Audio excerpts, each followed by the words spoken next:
Bugungi yangi mavzumiz Antarktida materigining asosiy xususiyatlari, o'rganilishi, tabiiy boyliklari va shu bilan birgalikda qazilmalari, relyefi mavzusini o'tamiz.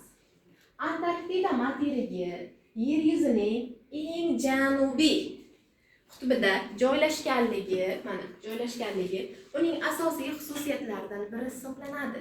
Antarktida materigini qadimdan kashf qilinishidan avval ko'pgina, demak, sayyohlar borganda uni kashf qila olmagan, zabt eta olmagan. Chunki bunga sabab muzlar bo'lgan, qorlar bilan qoplanganligi bo'lgan.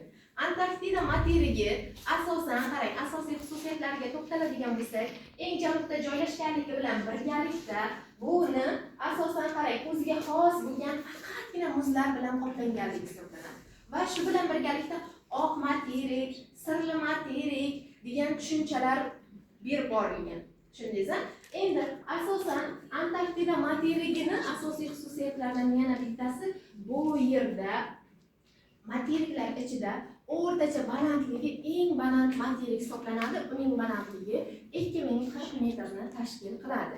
Va shu bilan birgalikda bu yerda yer yuzining eng sovuq hudud sifatida tan olinadi, chunki bu yerda Vostok stansiyasida -89,2 gradus havo harorati kuzatiladi.